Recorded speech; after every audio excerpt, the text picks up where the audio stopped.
What's up, y'all? Welcome back to episode 7 of That's No Moon Pod. In this episode, I kind of wanted to dive deep into a topic that's always been of interest to me. Something I've always thought about and kind of wondered about if there's more to it than what we initially think. And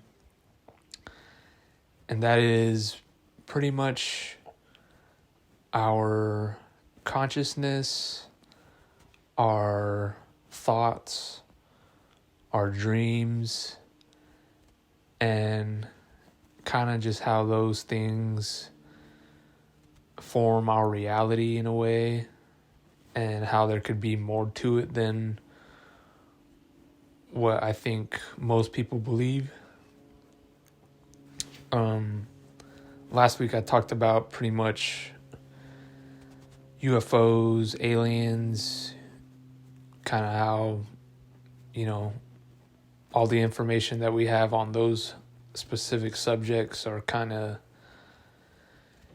hidden from public view and kind of, not really explored into as much depth as I think there should be.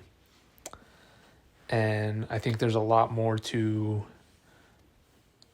how our mind and how our brain works and how powerful us humans can actually be if we were actually able to unlock that specific part in our brains to not only manifest certain things in our life, but to see things a different way. And maybe there could be some kind of Jedi mind trick type ability that all humans have inside of them, but for some reason it's kind of locked away in a part of our brain that we're just not able to access for some reason. So I kind of wanted to talk a lot about that. Last week, The Bad Batch Season 2 finally dropped, and we got the first 2 episodes last Wednesday. Depending how long this video goes, I'll kind of give my short, quick review on that at the end, I guess. But we'll see. But yeah, so just to get right into it, the topic of our minds and consciousness, our dreams, has always been something that has really interested me in the past few years. If you've ever seen The Matrix, in that movie, Neo, Keanu Reeves, he doesn't even know that what he thinks is his reality is actually not his reality. And instead, he figures out that he's not only been, perceiving his life in a certain way, but it's actually been a completely different thing to begin with. And he didn't even know it. And I think there's something to that when it comes to all of us and kind of how we just go by with our days and our lives. And, we wake up, we do what we have to do for that day, and then we go to sleep and wake up and pretty much do it all over again without any kind of question to why exactly we do the things that we do. And it's weird because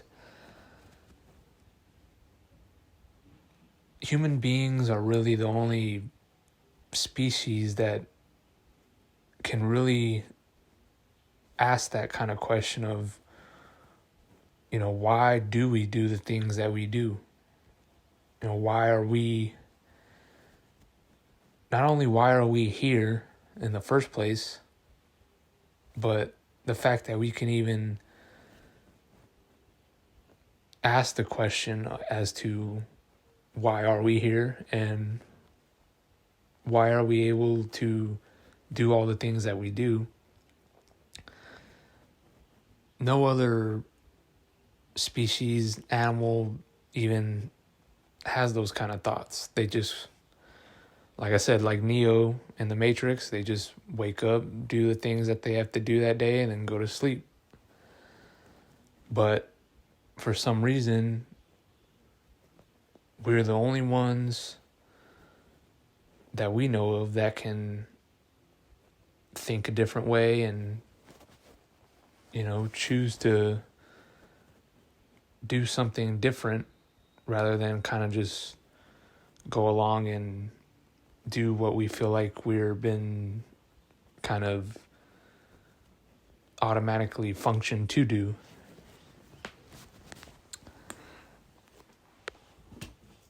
So when it comes to like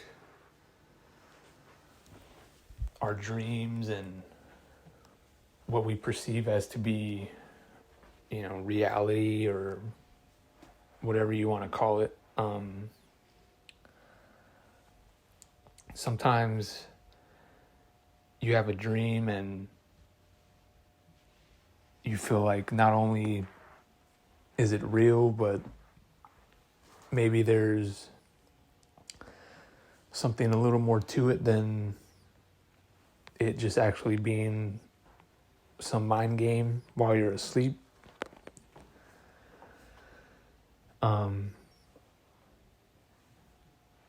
I know I've had dreams recently even where, it just feels too real to where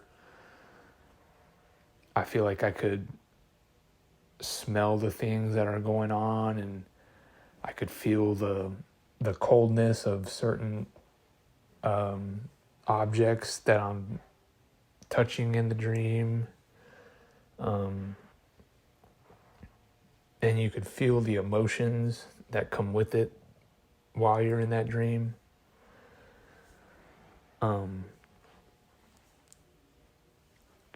So with all of that and, just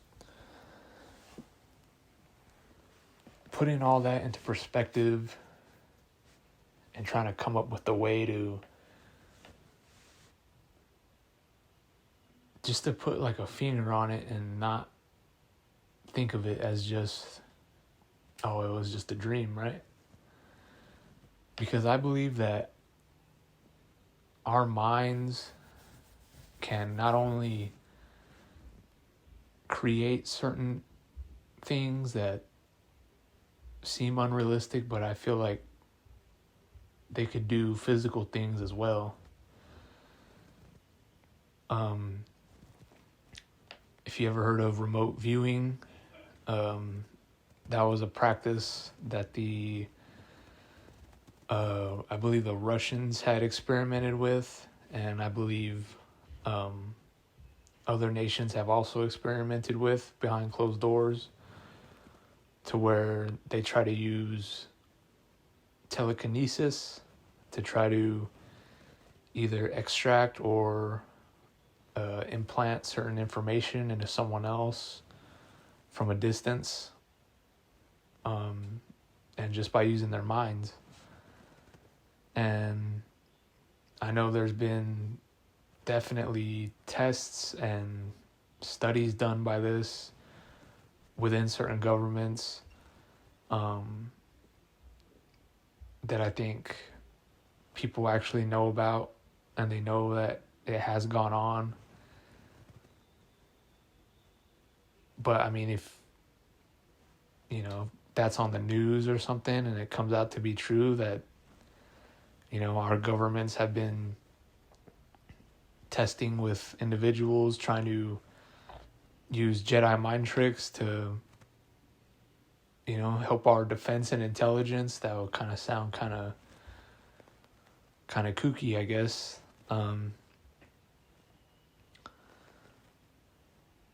remember this one time, I used to work at a car dealership, and I was in the office with a few other coworkers, and in the office there's this glass window that looks out into the shop, and on the window we used to have a bunch of different just keys that for certain cars that were being worked on. And I remember I was just joking around with some of my friends in the office, and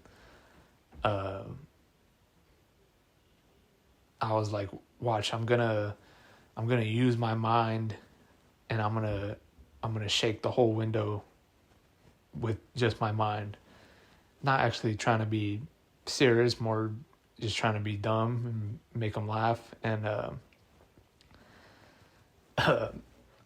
I just put my fingers to my temples, and I kind of squints my eyes, and I kind of tense up real hard, and I just kind of just focus on the window itself, and then the whole freaking glass window starts to vibrate, like just starts rattling crazy as soon as I do it, and everyone freaks out and starts laughing, and I started laughing too, because honestly I'd never seen that window vibrate like that before, and I had worked there for years, and I had never seen that office do that like that. But it was funny. It was just like like at the moment, it was just like a coincidence, right? That I did that, and then the window started to vibrate, and we all just laughed at it. And I remember I just walked out and went on with my day. But when I look back on it, it makes me wonder if, what if that was something that I actually did, Could be a coincidence where on the spot I decided to do something funny and try to make the window shake with my mind, and I don't know, maybe some kind of thing in the building makes the office shake like that, or maybe it was just something that I was able to access at that moment and actually use my mind to do something crazy like that.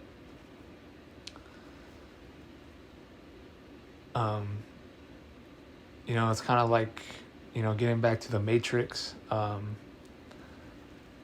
whenever Neo is about to fight the agent in the subway, and everyone's looking at them and they're ready to fight, and everyone's hoping that Neo runs away, but he stands there and stands his ground, and Morpheus says he's beginning to believe that he's the one, and whatever he sets his mind to and what he's actually believing, that is what is reality, not what the outside world or someone else says. Because in that movie, when he visits the Oracle, and they tell him beforehand that the Oracle will tell you what you need to hear. Not what you want to hear, but what you need to hear.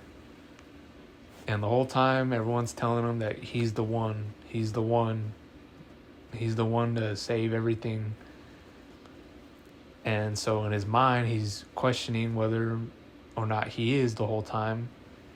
And so when he visits the Oracle and she tells him that he's not the one, he's like, oh, okay, I'm not the one. But when it comes down to it, that's exactly what he needed to hear whenever he is trying to save his friends. So if he were to be told that he was the one, he wouldn't have the ability to, not care about what was just told to him because it didn't matter. He was going to do what he felt was right and to overcome that obstacle. And for him doing that, that is what makes him the one. So she told him what he needed to hear. And for what he needed to hear was that he wasn't the one, so that when it came down to it, he was the only one to be able to save everyone and to save his friends, because that's just the kind of person that he was. So I think in a way that says a lot about us humans and how, we're able to question certain things and think of all these different possibilities on, what is it to life and what does it mean to be alive and what it can mean for our potential as humans. And it's just interesting to think that we're able to ask ourselves this and maybe possibly learn upon it and harness it and maybe actually become our full potential and not just be these, things of meat and water walking around every day,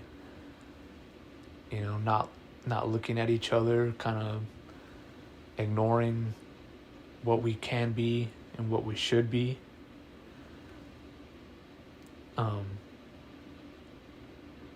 Because I think there's just so much more to it than what we're led on to believe. I think there's people that know what we truly can be, and they're just not wanting us to know fully. I think there has been certain tests run on us to learn more about our minds and our brains and how we work. And I think eventually people will be able to harness this type of power and maximize our full potential, because it's not just one person or lucky individuals. I think it's everyone. The fact that, we're all here right now in this world on this big old floating ball in infinite space, I think that alone just should tell you that nothing about us and our lives is coincidence or boggles down to, something as simple as, we're born, we live, and we die. I think that's the simplification of our species, and I think that there's just more to it. And I think we have certain ways to access just certain abilities that we all have, and questions that we'll continue to ask ourselves, and hopefully, one day we'll all be able to figure out more about ourselves and try to understand our abilities and our powers and heighten our senses, because I think that'll just bring out more love, more laughter, more more everything.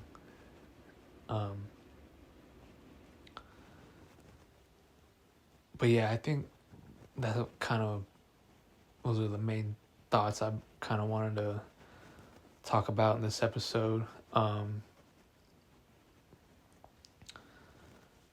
Last week, The Bad Batch Season 2 came out with its first 2 episodes. I'll just give my quick review on those real quick. If you haven't seen The Bad Batch Season 1, I recommend, if you like Star Wars, or especially Star Wars animation. The animation in Season 2 of The Bad Batch has stepped up significantly, I think, from Season 1. Kind of hits the same beats so far in the first 2 episodes as Season 1, with, they get a mission, they go on a mission, they get in trouble, they need to save each other. Omega rebels against her orders, and they have to save her, and then they all get saved and escape freely. But I think it's going to start setting up certain things. There's a lot of episodes this season. I think they're going to start to ramp up maybe different different stories within them, and kind of seeing how the Empire is going to transition from the clones to the stormtroopers. We know the Emperor is going to be in the season, so hopefully they kind of veer off into a different path instead of just kind of going by the weekly mission, which I think they're going to do. I'm excited the show's back. I'm excited for the upcoming Star Wars projects within the next few months. I'm glad to get back on this pod and kind of talk to y'all about certain things that have been interested me recently. I'm gonna try to get another episode out sooner than this one. And yeah, I guess that'll do it for this episode.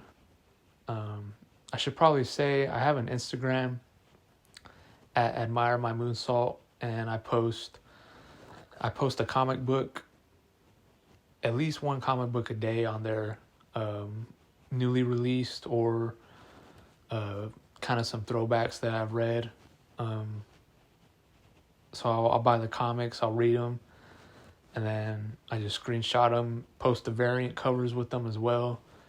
And I post at least one once a day at Admire My Moonsalt on Instagram. So if you want, you go check out that page if you're into comic books. Like this video, subscribe if you dig it. I think that's it. Again, thanks for watching. That's No Moon Pod. This has been episode 7. And I'll catch you on the next one. Stay tuned. Y'all be safe. I'll catch y'all on the flip. Peace.